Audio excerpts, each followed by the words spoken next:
Welcome to Storycomic Presents, where we interview amazing storytellers and artists. This is episode 103. I am your host, Barney Smith of Storycomic.com, and we're excited to have with us the acclaimed and award-winning and inspirational author, Vie Portland. Vie, thanks for joining us this afternoon. Afternoon here. Yeah. Well, thank you for having me. First of all, 103. Wow. Yeah. And secondly, can I use that to sort of introduce myself every single time? put it on like your business card or something. Yeah. Or have someone lead the way every time. Oh, here we have Vie. Right. That would work. Because you're now part of you have 4 books. One that you wrote a chapter in for that was called "Shine On You Crazy Daisy." That's correct? right. And then you just finished a successful crowdfunder they had 2 books on there. That was "Who Am I" and "Kinder, Happier You." So you nailed down that "Kinder." Is that the actual title? Because you weren't quite sure if that was going to be the title or not yet. No. Well, to express how rubbish I am at titles, my first children's book, every other page it says, "Mummy, where are we going?" Uh-huh. And it still took me over a month to come up with the title, "Where Are We Going?" I am that bad. And "Where Are We Going?" that you just released that this past March, correct? Yeah, that's right. Yeah. Wow. Okay. So 4 books in 1 year, basically, so far, right? Yeah. Wow. Okay. Yeah. And on top of that, you actually are, you're the founder of the founder of the Red Box Project. There, you're also not the founder. I ran a branch of it. The founder. Run a branch of it. Okay. Yeah, no, I wasn't a founder, but yeah, I ran a local branch. Okay, and also you co-founded that Southampton Pride as well. I did. Yeah. Wow. Yeah. That was, you've really done your research. That was following the Orlando shootings. Okay. And a friend of mine and his husband were living in New York, and he was terrified because his husband was an NYPD cop. And he was terrified to go to Pride because they were expecting a lot of violence. And I just thought, well, why doesn't Southampton, we're the biggest city on the South Coast, why don't we have a Pride? Right. And I put a post up on Facebook, and why doesn't Southampton have a Pride? My LGBT friends should have somewhere safe to go where we're all welcome. I don't identify as LGBT, but a lot I've been in cabaret environment for a long time and stuff. And someone said, well, why don't you do it? And stupidly I went, all right, then no one else is. So we put on a Pride in 10 weeks, and we were expecting maybe 500 people, and we had over 5,000. Wow. That's so amazing. Yeah, it was tiring. Yeah. And you're also too, and just another thing to highlight as well is that you're also one of the finalists for the Women Who Achieve Awards as well. Yeah, that's for my social enterprise, because I run my own social enterprise, and that's for for Venus Discover You Love You CIC. So yeah, I'm really surprised about that. So it's wonderful. So talk to us about that before we jump in and talk about your books. Give us a little bit of background on your what's it called? In Britain you call it a community interest company. A community interest company. Okay. Yeah. Okay. Yeah. So a social enterprise, a community project, but that started in June 2019. Okay. And it was just picking up when this pesky thing called a pandemic happened. So it, put a little bit of a spanner in the works. But it's, I teach self-esteem and confidence to children, young people, and vulnerable women. And it's using my academic experience, it's using my work, because I've got an academic background in psychology and counselling, my work experience, because I've always worked with children, young people and women, but more importantly, it's me using my lived experience. I hated who I was, I hated how I looked, I felt utterly worthless. And then around 14 years ago, I got really ill, both physically and mentally, and I knew that I either had to end things or change things, and I'm here. So I change things. And so I teach people how to do the things I did to help Right. them live happier, kinder, more confident lives. So yeah, it's a huge passion. I think if we're all kinder to and more accepting of ourselves, we'll be kinder to and more accepting of others. And I think that's how life should be. You know, I think we were talking about inclusion and diversity earlier. Right. I want to live in a world where we can just go, I'm a human and you're a human and I'm a good human, will you be my friend? That's it. You know, I don't want there to be hatred because of skin size or race or religion or body size or anything, because Right. we're all equally important, and that's the world we should live in. Right. I am a bit passionate about this, can you tell? Oh, that's good. And you also are, as you mentioned, you're like a Body Image Movement Global Ambassador. Yeah.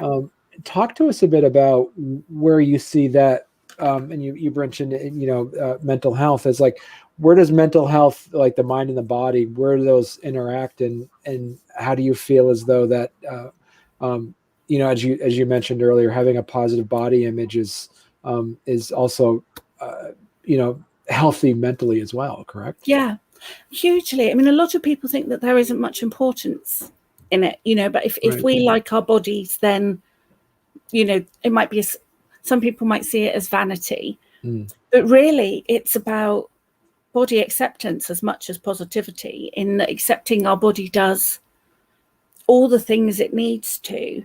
Right. But also, if someone's lacking in confidence, they're less likely to achieve their full potential because they're not going to feel capable of doing it. But for women especially, if women don't have confidence, they're more likely to end up in abusive relationships because they don't have the confidence to challenge it. They feel that's all they're worth. And again, I've lived in abusive relationships, and that's what my life was. And so it is really important, and with my CIC, I work with a lot of young people, children and young people who live in poverty, and they think that their only options are to repeat what their parents have done. They can't possibly do anything different. But by learning their self-worth, by understanding what strengths they have and what they're capable of, they're going to go on and achieve wonderful things. And surely we all want that. We all want, if we're bringing up confident young people who, like I said earlier, believe if we're all kinder to and more accepting of each other, then we're going to live in a more accepting world, a more kinder world where hatred isn't really much of a thing. And I know that's quite, utopic type sense of, ideology, but, we've got to start somewhere. So, yeah. And so the creation of your CIC, was that the inspiration to work on your first book? Or was that kind of happening in tandem with each other? Well, no. I believe we all have a someday list, or someday I'm going to do that, thinking, no, not really. But, we like to pretend that we will. But when the pandemic happened, I couldn't go into schools and groups anymore. And I just thought, well, I've got to do something. And fortunately, just before the pandemic, I met a wonderful woman who, from Oklahoma, actually. I know that's a long way from you, but still on your part of the world than mine. And she's a writing coach. And she said, I think you really need to write a book, Vie. So, as we've discovered with Pride, I have a tendency to go, yeah, all right then. I started writing my book for adults, but I couldn't quite get into it. But from years of looking after children and having stood at a lot of bus stops and on train stations and hearing children go, where are we going? And parents going, shut up, I told you where we're going. Shut up, I'm on the phone. Because children are exhausting. And also over here, I don't know if it's the same over there, but in primary school, you're taught to be imaginative. You're taught to have these wonderful adventures in your head. But as soon as you get to high school, you're told to grow up, be sensible. And so people don't have the confidence to be imaginative. So I wanted to show that we can go anywhere we want, sitting right here, and to give the children the encouragement to have big imaginations, but also for the adults reading it to know that you can go anywhere. It's not like you have to, if a child says, I want to be an astronaut, and they're 4, you don't go, well, don't be ridiculous. You can't do that, because the next day they might want to drive a delivery van. That's what children do. They want to try lots of different things because it's about exploring the world, isn't it? But if people don't have the confidence to believe that we can go anywhere in our imaginations, then they're not going to encourage it in others. So with my first book, I wanted to encourage that those 2 lines, Mummy, where are we going? We're going off on a magical, mystical carpet ride, have been in my head for years and years. And it was just because I was forced to stop last year that the rest of the story came. And so that's what started it. And then I started writing the adult book as well. And then the second children's book came to mind, and I started writing that. And then someone said, I'm writing a business book for women. Who wants to be in it? And again, I went, yeah, all right then. So, it's just sort of happened. I haven't planned any of it, but it's all happened. And so the illustrator for your 2 children's books, Donna McGee. Yeah. How did you find her? Well, she and I have known each other for a few years. She lives quite locally. But what was wonderful is that Donna's always worked in sculpture, or mostly worked in sculpture. And then when I decided I was going to do the book, I messaged her and said, I'd really like you to be the illustrator. And she said, before COVID, she would have said, no, that's not, I don't do that. But she decided that she'd say yes as well. So it's her first book too. And it's lovely that we get to work together. And she's done a brilliant job of translating my brain, really. She's just fantastic. So, and she didn't, the fact that I wanted the cat on every page, it wasn't like a why, it was, yeah, all right then. So, which is my kind of person. But yeah, and lots of color, because I do love color. Right. So we have a lot of people that listen to this that are trying to be a children's book author or looking to do that. What would be, how did you start this? Like, did you kind of have a draft already in place and you shared it with Donna? Talk to us through the process of actually getting the book to its final stages. That would have been a very sensible way to do it. I didn't do that. So as I said, the book has been, the first 2 lines had been in my head for such a long time. Right. And then one lunchtime I sat and wrote it, which sounds really quick, but obviously it had been cogitating in there for some years. And I wrote it, and then I shared it with my partner, and he's quite honest, which sometimes hurtful, but I appreciate it. And he said, this is really good. So I shared it with a couple of other people whose opinion I trusted, and they were all like, yeah, this is really good. And they also all appreciated that part of what I wanted is that I wanted Emily, the little girl in the story, to have a visible difference. But I didn't want it to be part of the story, because less than 4% of books have a person with a disability in them.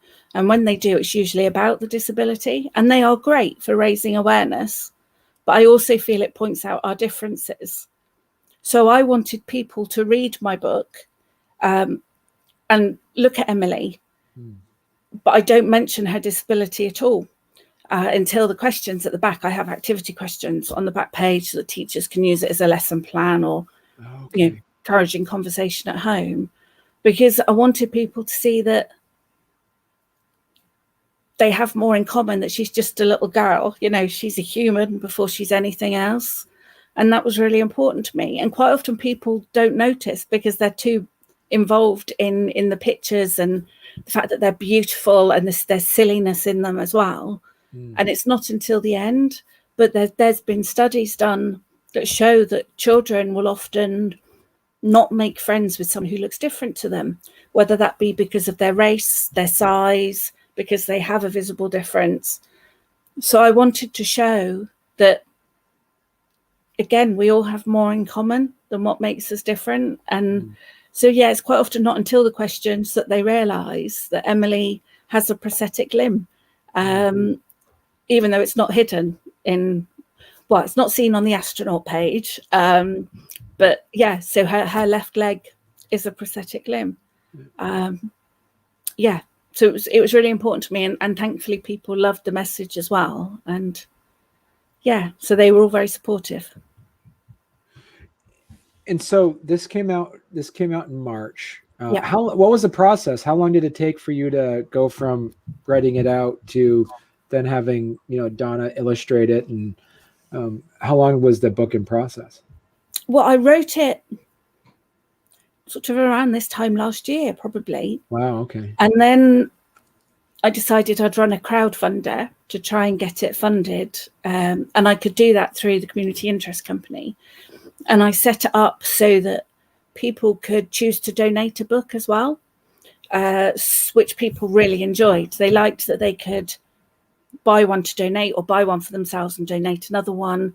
And we ended up getting over 100 donated that went out to schools and nursery groups and hospitals and charities, which was cool. Yeah.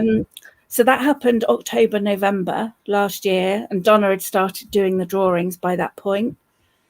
And all of the illustrations went to a lady who did the formatting in February time. And she did the formatting. It went to the printers in March, and it came out mid-March. So, yeah, it didn't feel very quick at the time, but looking back, fast process, really. And same with this one. The crowdfunder finished last Wednesday, and the aim is to get both the children's book and the adults book out by the end of November.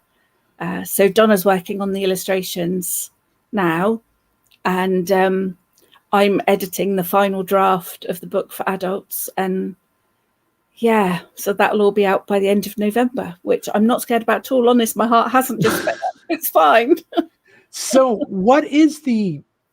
how did that work where you actually decided to have, I'm going to make a sequel to, is it basically, so Who Am I? Is it a sequel to Where Are We Going? Or is it just kind of like another book with Emily in it? Yeah, another book with Emily in. Okay. This one's slightly different. They're still going on lots of imaginary adventures, okay, but this one's more about confidence boosting as well. Okay. So in the book, the mum will say we're going on a rainbow sea in a boat full of bubbles, which is the cover of the book. That's my favorite picture in the book. But in this one, it's, you're kind enough to help sloths cross the road. You're loving enough to do this. You're fun enough to do this. About boosting a child's confidence, but also helping them see that it's who we are and what we do that matters. It's not about, oh yes, you're beautiful. It's about helping them see that there's so much we can do. There's so much that makes us who we are beyond what we look like. So yeah, that was the aim with this one as well. Is there so like when this book was when the first book was finished, Where Are We Going? When that was finished, did you immediately say, "Oh, I still have more lessons. I still have more things I want to talk about," or was there a point where you just kind of had an epiphany, say, "Hey, I need to make another book"? How did that happen? Well, it was partly because once the book came out, people started saying, "Oh, we need more books that are questions that children ask." Yeah. So, and I said, "Okay, so what questions do people ask and do children ask?" And they said, "Well, Who Am I?" was one of them. So that's this one coming out next. But I'm working on Are We Nearly There Yet as well, which will hopefully come out next year. So, because that's obviously a global question, I would imagine, that children ask. So so it just sort of seemed natural to continue the theme, but not to make it a continuation of a story. Okay. They're all going to be separate. But I found a story I wrote many years ago that I used to go to a writing group about 12 years ago. And one week our homework was to write a children's poem or something. Poetry is not my thing at all. But I wrote this cat alphabet thing, and I found it a few weeks ago. And cool. I've tweaked it, and I hope to get that done as well. So again, I want all the cats to be representative of, I don't want them all to be cute little kittens.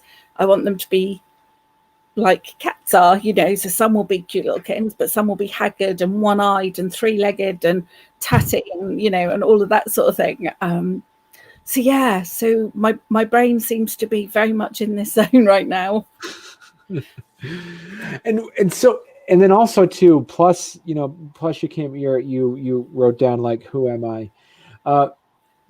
And then why did you decide to also do that Kinder, Happier You? Well, and what can people expect from that book?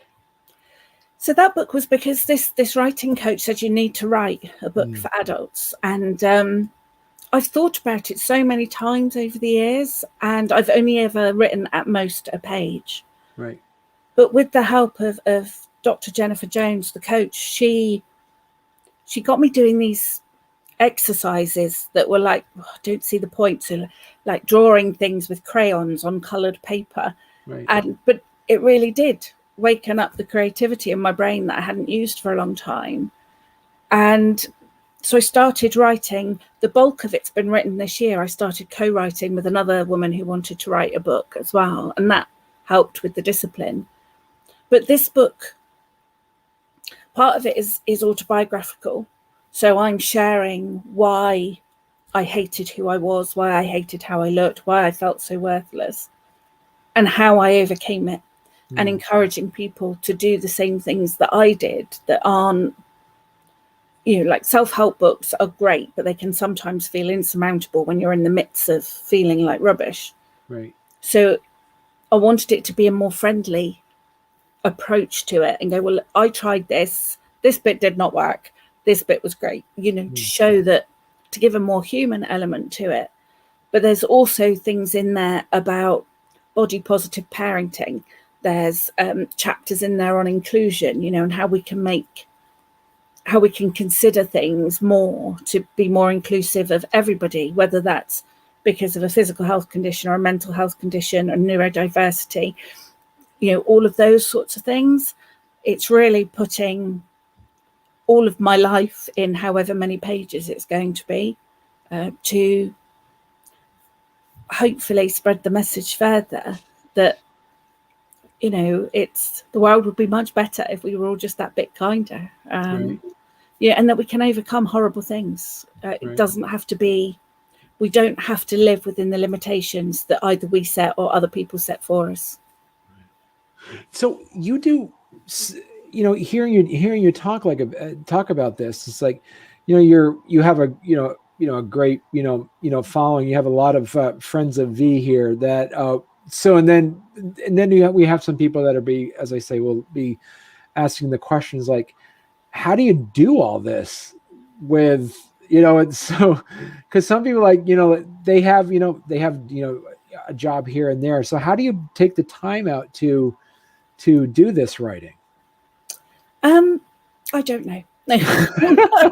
I think it's because I have disabilities as well. I'm very much working with how my body works. Yeah. So for me, my ideal work day would be 12 till 9, starting around noon till 9 o'clock at night, which my partner's not too happy with because he gets home from work and wants to watch the telly. And I'm now, okay, I'll half watch it and half work. But I think because I love it all. I think that's probably it. I mean, sometimes it gets tiring. Sometimes it gets frustrating. Running a social enterprise, it's really hard to get money in. Right. I get told every day how much my work is needed, how important it is, how it's going to be even more important now because we've all been staring at our faces in these little screens for the last 18 months and scrutinizing, finding flaws. So part of it is sheer determination, because I wanted to get through, because I know I'm going to be needed more. My CIC is going to be needed more. But it is just because I love it. And I really believe we're all here to make a difference, and we choose whether that's a good one or a bad one. And I want to leave the world a kinder place than when I joined it.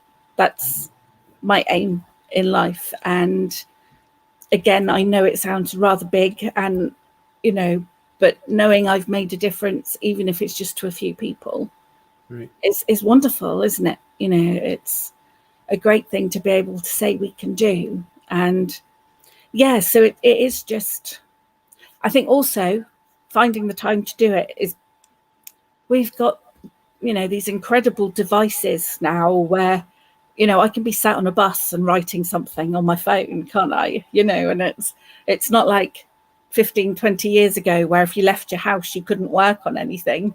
It's like, well, if I get an idea, I just write it down straight away. And we talked earlier about the amount of books we have in the house. I also have quite the stationery habit. So I've got notebooks everywhere, so I can just grab one wherever I am and write something down. So yeah, so the house, my brain is quite cluttered because I'm always thinking of things to do, but my house is also quite cluttered because it's representative of my brain. So yeah, so it's just very lucky I have the skills to do what I do because I love it. And so, and you mentioned earlier too, is that, sometimes, these projects, it takes a village. So what would be your advice, other than being a children's book author or being an author, as well as, finding that illustrator, which you're lucky enough to, find Donna, whose art style matches your writing style. And who else would you say, from advice perspective, if you're going to get a book made, you need this person or that person or this type of skill set? What would you recommend as well to help out? For me, I am not technically adept. I could possibly learn how to do the uploading to Amazon and formatting and stuff, but I don't want to, because that is not where my skill set lies. I don't enjoy it, and it's like I've got enough to keep me entertained without learning things like that have no appeal. Yeah. So I found somebody who did that as a job, and it really helped having someone who knew what they were talking about. Donna shared a video yesterday, I think, or the day before, where she talked about how she comes up with the ideas for the illustrations. And she said that with the first book, we both learned as we went along, and neither of us knew. I knew that I wanted it to be this sort of size, and I knew what I wanted it to look like. Right. But I didn't know how that was going to happen.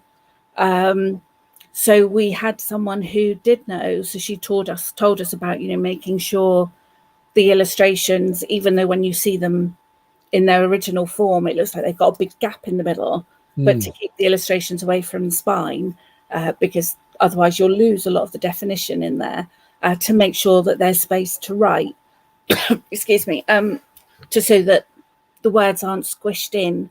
And because I also wanted the wording to be quite big, because it was important to me that children with what's the word I'm looking for? Who have limited visibility, that's still the wrong word, but you know what I mean, who have a impairment, could still read it, because most children with visible impairments do still read, they just need the writing to be bigger.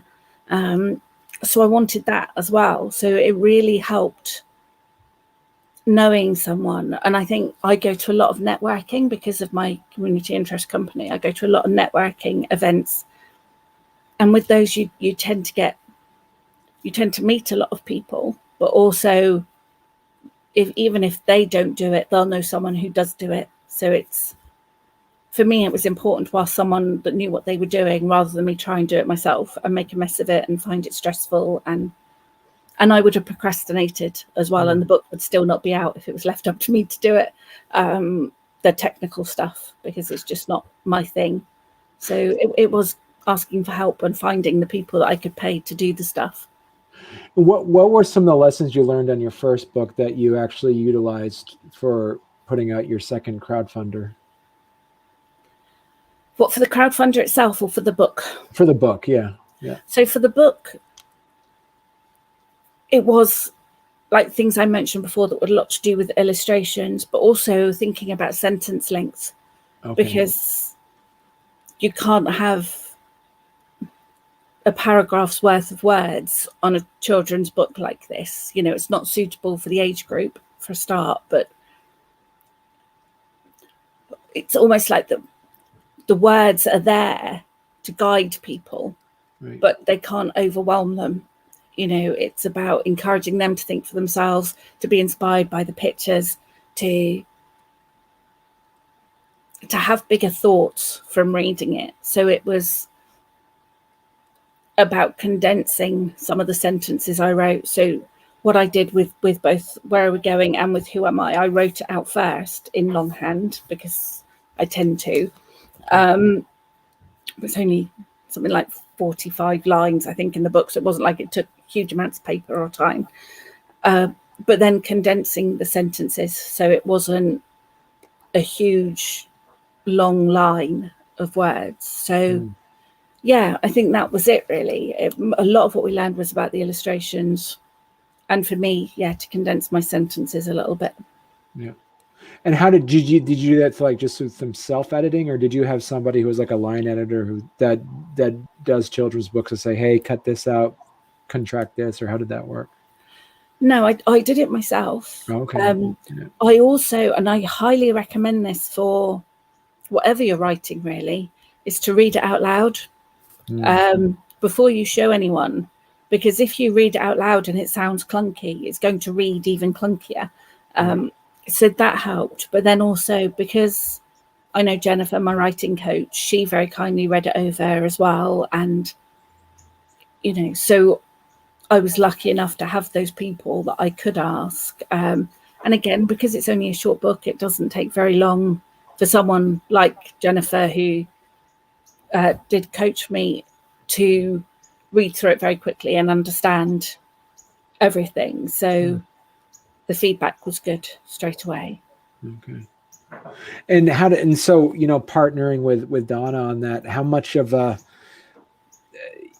give take did you have where she would say, hey, can you do, because you said that she would show you the illustrations, you're like, oh, this is great. Did she have any feedback on how the words would fit on the page, and saying, did she help you out with the editing piece of that to make sure the words were flowing right? Yeah, not so much with the words flowing, but I have these very big ideas, which will probably come as no surprise by now. And I'd be saying like, oh, you know, I'd love this on there, and I'd love that on there, and I'd love that on there. And she's like, well, but where are we going to put Emily? Where are we going to put the words? So she's very good at putting what I want down, but not listening to me go on about what I want for more. And she explains it all, and she does it in such a gentle way that I don't ever feel offended by it. So so when I wrote this one, we got together over a coffee and we talked it through, and I said what I wanted. And you know, and because the every other line in the book is very much saying what they're doing, there wasn't like huge things for her to imagine. The harder parts are the pages in between, that, you know, when Emily's asking, who am I?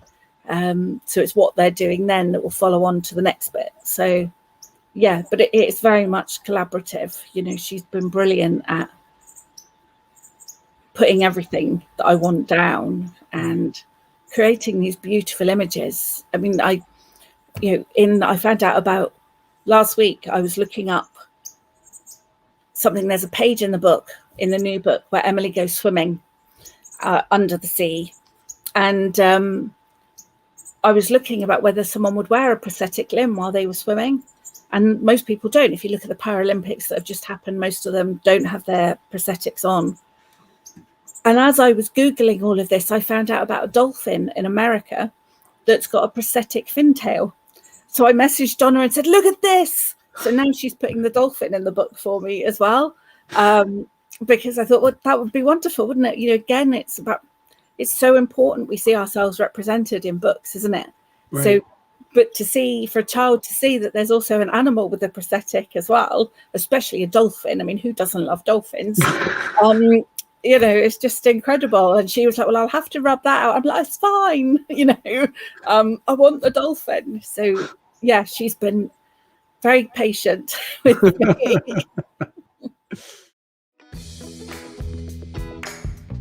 Hey folks, I just wanted to take a quick break and say thank you so much for listening and watching Storycomic Presents, where we interview amazing storytellers and artists. If you can, please subscribe. If you can, hit the like button. Go ahead and leave a review on your favorite podcast app that you might be listening to this on. And remember, always, always support local artists, support local writers, support independent creators. It sure does mean a lot to them. And we will be here at Storycomic to make sure that their voices are being heard. Thank you. And talk to us a bit about, as you're crowdfunding, what were some of the things that you, similar to that, lessons learned from your first crowdfunder, that you put that lessons learned from there that you were able to utilize for your second crowdfunder? The first one, before I did the first one, people would say it's exhausting. It's 24/7. It's really hard work. And I was like, oh, don't be daft. It's a few posts a day. It's fine. It's 24/7. It's exhausting. You don't realize how much hard work it is. I mean, you've got to be everywhere. You've got to turn up to the opening of an envelope to promote it. You've got to encourage people. It feels like every other sentence is about the crowdfunder for an entire month that it's running. Right. Crowdfunder recommend you do all or nothing. So I did that. They also recommend that you only do it for 4 weeks because the emergency of, people sense the intensity that it's got to be done. Yeah. But I do it for 5 weeks because then I get 2 paydays usually, so people might contribute one time and then do it the next time, or they might not be able to this month, but they will at the end of the next month. Right. So I did it the same time length this time, but I stupidly chose to do it in the hardest month of the year to do a crowdfunder. So it was much harder work this time. But thankfully, people were supportive of it immediately. A lovely guy really loved what I do. Loves what I do, so he was incredibly supportive. A former employer of mine, I looked after her sons. I don't want to admit how long ago, but they're all grown up now. But she's been incredibly supportive too, and promoting it to her friends and the people in her network. And so it really makes a difference, I think, if you put yourself out there. I mean, you because I was doing it for both the Emily book and for my book for adults, right? I had to. I'm wearing the same dress in that video. Look, I do have other dresses. It's about showing authenticity, and sharing the hard stuff, sharing, when I was up late at night crying because it felt like it wasn't going to get any bigger and it wasn't going to succeed, and how was I going to do it if not? So it helped having people involved, and I would have people messaging me at all times of day and night going, I've just looked at the crowdfunder, it's gone up to 58%, so they were involved in it as well because I was out there talking about it. Right. So I would recommend to anyone that wants to do it to know that it's going to be hard work, but you have to put yourself out there a lot. But I also think that the giving the option to donate, people really like that too. And especially as the books will be out for Christmas, to be able to put them in gift boxes for children in care or for children in hospital at Christmas and things like that. I think people really liked that idea that they, sometimes we can feel like we're wasting money. It's a kid's book. I don't want to spend that amount of money. But if they're getting a lovely, happy feeling because they're buying something to benefit someone else, then it's a win-win for everybody. So I would, if you can do that, I would recommend that as an option. When I don't know about the literacy figures over where you are, but here something like 1 in 8 children don't own a book because of poverty. So to be able to have a part in, I mean, obviously I can't give a book to all of those, however many children it would be. That would be incredible. Wouldn't that be marvelous? But yeah, if you find things that resonate with people, you know, and most people in my circle were like, I can't believe that, you know, I can't believe that a child doesn't have a book of their own. Right. You know, even people that aren't readers still buy books for children. So I think that helped a lot. So to find a cause that correlates with yours, especially with children's books, with the literacy element, then that really helped too, I think. And talk to us. And I noticed too, like on this past Kickstarter, you have some levels where you have a notebook, a mug and coaster. So for those that are looking for, you know, I have a, you know, someone says I got a children's book based off of submarines, or I have a children's book based off of the moon, or so. Do you find that there's been some success in having companion objects that match the theme to the book? Well, it has helped this time. They weren't on my list of things to add. Oh, okay. Halfway through the crowdfunder, a wonderful lady I know through networking messaged me, and she runs a print business, and she said, I will provide the mugs and the coasters and the notebooks, put them on your crowdfunder, and if anyone buys them, I will donate them. So it wasn't an extra cost for me. Okay. And I think, again, that goes back to the find things that people feel strongly about, you know. Right. So she loves what I do with my social enterprise. She loves what I do with my books. Right. So she was using her skills to help use my skills. So that was really lucky. I'm very grateful that people did that, that she did that. So, yeah, but people do seem to really like the idea of it. And, you know, as I said already, you know, I love stationery. So the fact that I've got a notebook with her on as well is lovely. Yeah. So with the crowdfunder, like I said, find something that resonates with people, make it feel like it matters. You know, this isn't just a vanity project where it's a story about your dog Bob or something. You know, it's about getting people wanting to be involved, about making them care about it too. Right. And that really helped. And it was, you know, obviously I don't want them to, they see that I'm passionate about it. They see that I care about it. You know, I'm not just going out there and doing Oscar-winning performances of, you know, oh yes, do this. You know, I'm not doing that. I'm going out and saying, you know, this really matters. And they believe in it. You know, they believe in me. They believe in my stories. They believe in what I'm trying to do. And like this wonderful man who really boosted the crowdfunder a lot. He said, you know, I would love to do what you do, but I can't. So I'm going to support you doing it. Wow. And that's it. You know, with all of this, it's about getting out there and talking to people, which is exhausting. It's also wonderful because I've met this wonderful man. I didn't know him 3 weeks ago. And now I can't wait to go over, and he lives on the Isle of Wight, which is a very tiny island, you know, just off the south coast. And I'm planning when I can go and see him, because I just want to go up to him and hug him and then go, thanks very much, and leave probably. But, you know, it's amazing, the people that come through, and you don't realize how supportive people want to be. I mean, even I said about an ex-employer being really supportive, and she's still in touch with some of the parents of the boys' friends, you know, that they were playing with when they were 1 and 2. And some of them bought the book.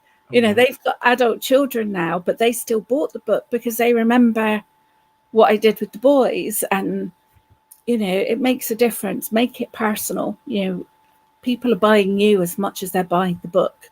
That's so true. They've got to like it. You're right. I mean, it's, as I said, everybody has a story to tell, and being able to, and only you can tell your story. Yeah. So, right. Yeah. Well, this is great, Vie. Like I said, congratulations on 2 successful crowdfundings. Yeah. And do you see this as so would your advice be as well for writers to say, hey, definitely do the crowdfunding source, or would you say, were there any other avenues of maybe self-publishing or any other things that you would recommend? A lot of people do put it straight onto Amazon. Yeah. And that's a far cheaper way of doing it. So that is, if you have the skills to do that, if you're talented enough to be able to do the formatting as well as the story and the illustrations, and you can do that. I know a lot of authors now who have self-published, and that's what they do. They put their books straight up there. But for me, it was important to have the option of donating, and that meant I had to have the books myself. Right. And also, I wanted to, again, another great idea that was far more time consuming than I expected, was I wanted to send every book out myself, and I put a handwritten note with every single one. I wrapped them up in tissue paper, and I put 25 alternative uses for the box in every box as well, which was lovely. I've had videos back of children turning the box into a fish tank, or pretend fish tank, turning the box into their own storybook and things like that. But I wanted it to be, when we get parcels from Amazon or other book places, they come in brown wrapping, and you open it and you go, oh, that's nice, and you put it aside. But I wanted it to be a gift. I wanted people to enjoy opening it, to see it as something pleasurable, because if you do that, if you're taking time over opening it, you're more likely to take time over enjoying it. Right. So even though it was incredibly time consuming, and I still do that now for every book that's sold on the website, I love the reactions that people send me, and they appreciate it. I mean, I was somewhere a couple of weeks ago, and they got the book back in March, and they're still going on about how much they liked it. And I am really not, I'm pretty much a chimpanzee when it comes to wrapping. I'm not very tidy at all. But they liked the thought behind it. They liked the fact that I took the time, because that meant they realized that I valued them buying it. Right. I didn't just want to go, oh yeah, I'll send it out in an envelope, it's fine. Yeah. I wanted people to know that I appreciated what I'd done, that what they had done to support the project, that they do to buy the book now. So that's why I wrote every note by hand as well, because it was important, and they felt appreciated too. Right. That's great. Well, thank you so much, Vie. As I say, congratulations again on you too, and come back when you write another book. So okay, anytime. Yeah. Add Storycomic to your list of places to come do some promotion. So brilliant. Congratulations again, on that, and all the hard work you've been doing, and all the great energy and all the great things you're doing. It's you're definitely an inspiration to many people. Thank you. Yeah, I'm just being me. That's all it can be, isn't it? Really. But thank you so much. And even I almost turned up here this morning at 11 o'clock here, and then I remembered we weren't on the same continent. So I've worked out time difference now as well. Excellent.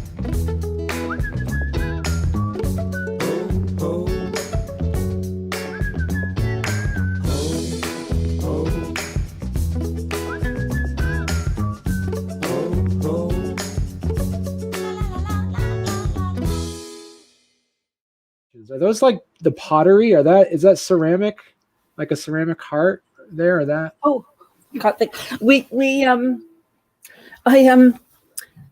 I'm not a minimalist. So I'm very much of the school of thought that if something makes me smile, I want to see it. Right. So there's all of these little knickknacks placed everywhere in the house that make no sense. And so I'm sure some people will come in and go, this is mess, this is clutter. But for me, I like being able to see things and having the memories attached to them, and and stuff. So and I have an odd fascination with money boxes. So I've got a dragon one. Okay. I don't have much money to put in them, but I really like them.